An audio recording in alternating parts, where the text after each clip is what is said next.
नमस्कार, FM news देख रहे हैं आप। आपके साथ मैं हूं हर्ष त्यागी। ताज नगरी आगरा में बीती रात कुछ लोगों ने माहौल बिगाड़ने की कोशिश की। यहां पर मोती कुंज में संप्रदाय विशेष के कुछ युवकों ने आरएसएस के कार्यालय पर पथराव कर दिया, जिसके बाद से वहां के माहौल में तनाव है। वाकया आगरा के थाना लोहा मंडी क्षेत्र के बिल्लोचपुरा में मोती कुंज का, जहां आरएसएस के सेवा भारती कार्यालय पर समुदाय विशेष के लोगों ने पथराव किया।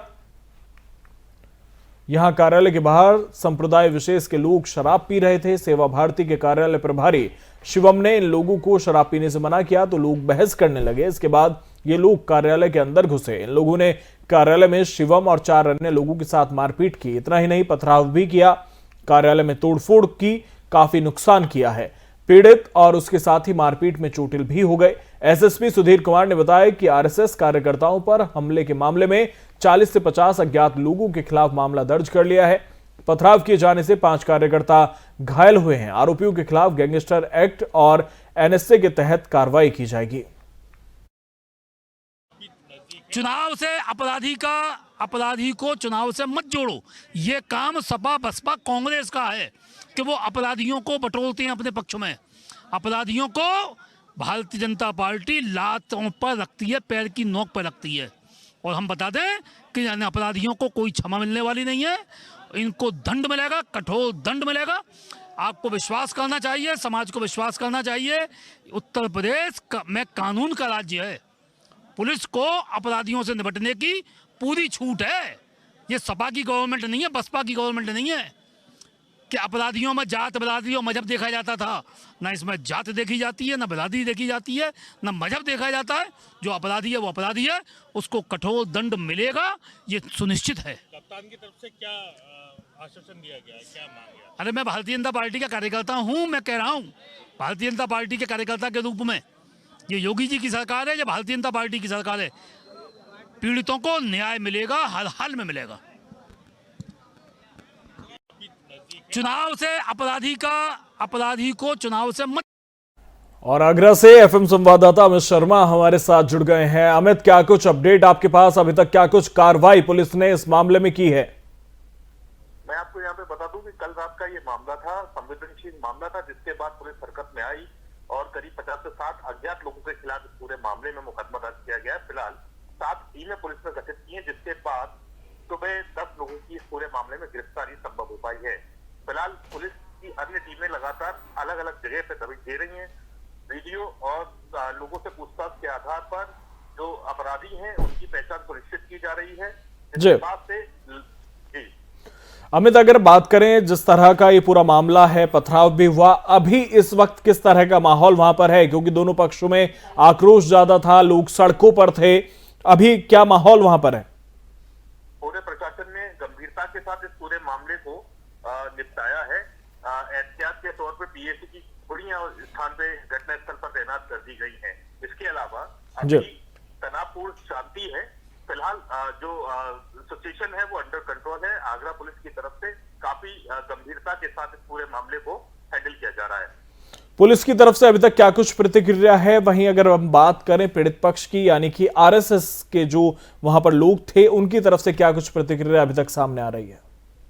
आरएसएस की तरफ से आरएसएस आनुषंगिक संगठन है, वैचारिक संगठन है भारतीय जनता पार्टी का। तो सारे भारतीय जनता पार्टी के जितने विधायक हैं उन्होंने रात को ही थाने का घेराव किया था और इस पूरे मामले में खुद पुलिस कप्तान सुधीर कुमार सिंह जाना पड़ा। इसके बाद से लगातार कई सारी गिरफ्तारियां हुई हैं। 10 गिरफ्तारी अभी तक इसमें मुकम्मल हो पाई है। चलिए, बहुत बहुत शुक्रिया अमित आपका हमारे साथ जुड़ने के लिए। तो आपको बता दें कि इस मामले में अभी तक 10 गिरफ्तारियां हो पाई हैं। 50 से 60 लोगों के खिलाफ यहां पर मामला दर्ज किया गया है।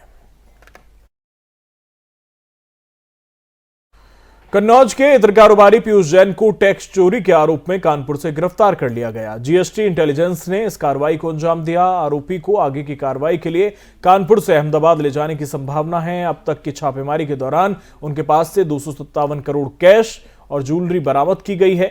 जीएसटी के अफसरों के अनुसार जैन को सीजीएसटी एक्ट की धारा 69 के तहत गिरफ्तार किया है। एजेंसियों की कार्रवाई के दौरान कारोबारी जैन के घर के अंदर तहखाना मिला और एक फ्लैट में 300 चाबियां मिली। कानपुर के ज्यादातर पान मसाला मैन्युफैक्चरर्स पीयूष जैन से ही पान मसाला कंपाउंड खरीदते हैं। बता दें कि इससे पहले रविवार को कारोबारी के कन्नौज स्थित पुश्तैनी घर में भी छापेमारी की गई। गुरुवार को जीएसटी इंटेलिजेंस महानिदेशालय यानी डीजीजीआई और आयकर विभाग की टीम ने कन्नौज के इत्र कारोबारी पीयूष जैन के कानपुर वाले घर पर छापा मारा था। इस दौरान अलमारियों में इतने पैसे मिले थे कि नोट गिनने के लिए 8 मशीनें मंगाई गई थी, उनके जरिए पैसा गिना गया।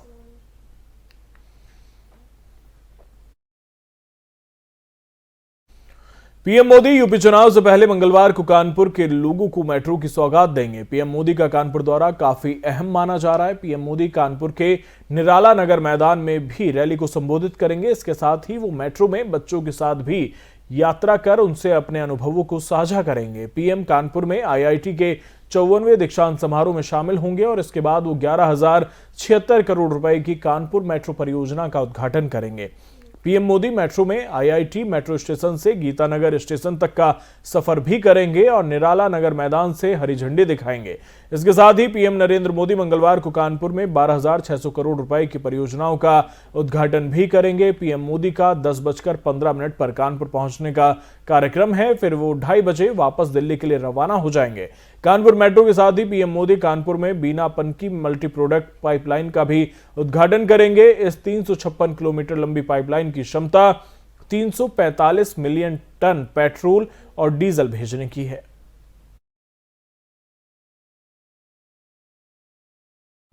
उनहत्तर हजार शिक्षक भर्ती आरक्षण घोटाले को लेकर लखनऊ के डालीबाग स्थित शिक्षा मंत्री सतीश द्विवेदी के आवास के बाहर अभ्यर्थी प्रदर्शन कर रहे हैं। इस दौरान अभ्यर्थियों की पुलिस से नोकझोंक हुई। पुलिस ने कई अभ्यर्थियों को गिरफ्तार भी किया।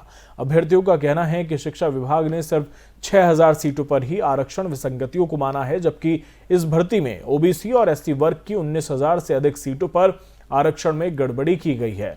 अभ्यर्थियों ने सभी विसंगति वाली सीटों पर भर्ती प्रक्रिया पूरी करने की मांग की।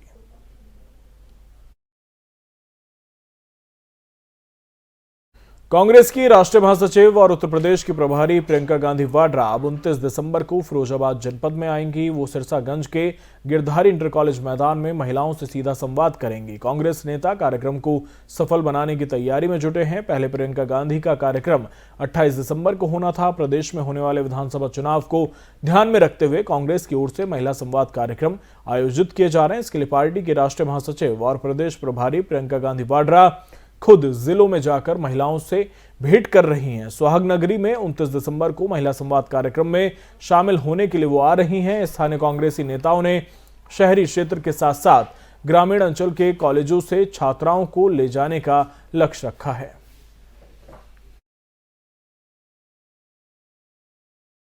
उत्तर प्रदेश के पंचायती राज मंत्री भूपेंद्र सिंह चौधरी ने रविवार को दावा किया कि आगामी विधानसभा चुनाव के बाद राज्य में बीजेपी की दोबारा सरकार बनने पर ओवैसी जनेऊ धारण करके राम नाम जपने लगेंगे।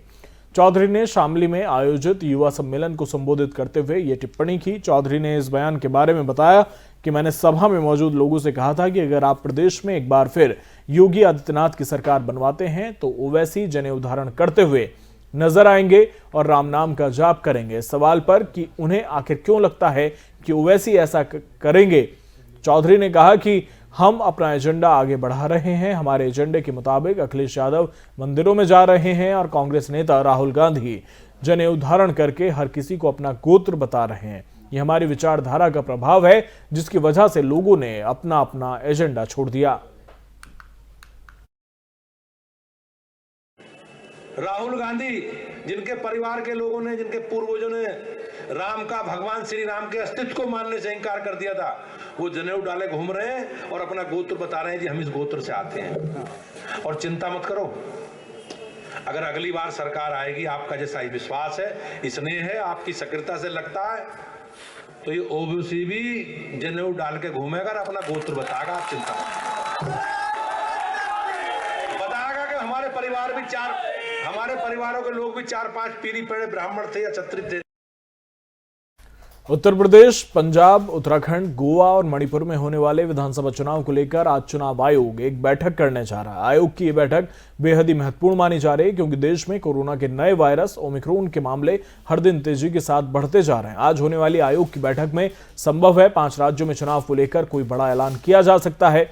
राजनीतिक रैलियों को रोकने के बारे में भी इस मीटिंग में चर्चा हो सकती है। बता दें कि गोवा, पंजाब, उत्तराखंड और मणिपुर विधानसभाओं का कार्यकाल अगले साल मार्च में अलग अलग तारीखों पर समाप्त हो रहा है, जबकि उत्तर प्रदेश में विधानसभा का कार्यकाल मई में समाप्त होगा। निर्वाचन आयोग अगले महीने चुनाव की तारीखों की घोषणा कर सकता है। आयोग चुनाव प्रचार, मतदान के दिनों और मतगणना की तारीखों के लिए अपने कोविड-19 प्रोटोकॉल में सुधार को लेकर भूषण से सुझाव भी मांग सकता है। बता दें कि पिछले दिनों इलाहाबाद हाईकोर्ट ने चुनावी रैलियों पर बैन और उत्तर प्रदेश विधानसभा चुनाव को टालने के लिए पीएम मोदी और निर्वाचन आयोग से अपील की थी। हाईकोर्ट ने जिस तरह से केंद्रीय चुनाव आयोग और प्रधानमंत्री से अपील की, तो निश्चित तौर पर उसके बाद से केंद्रीय चुनाव आयोग के ऊपर भी एक अतिरिक्त जिम्मेदारी बढ़ गई है।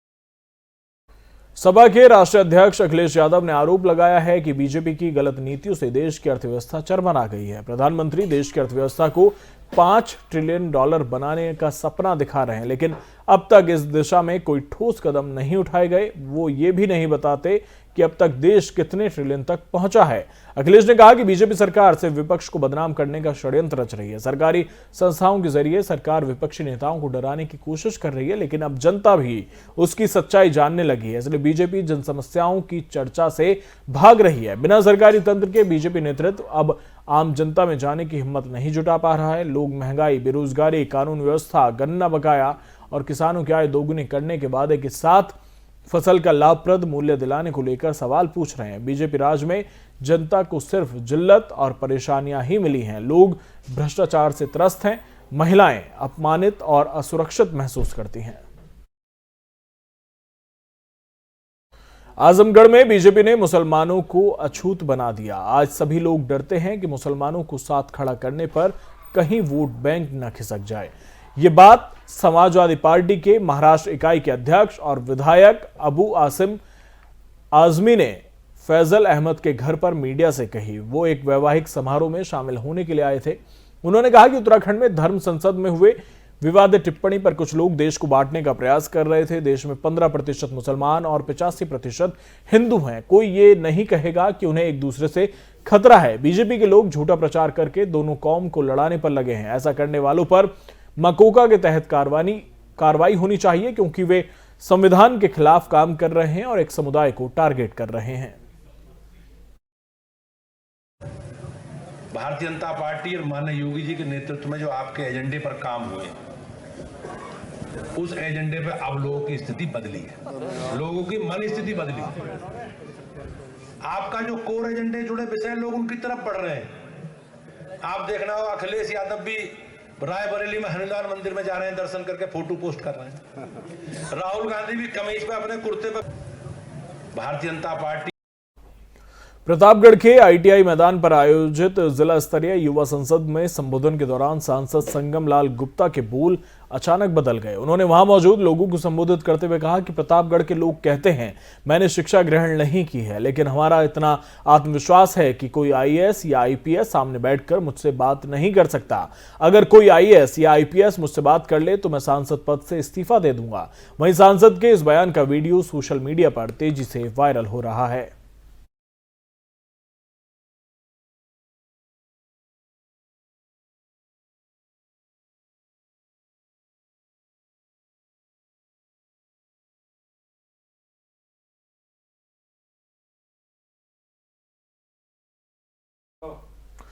फिलहाल मेरे साथ इतना ही। बने रहिए एफएम न्यूज के साथ। नमस्कार।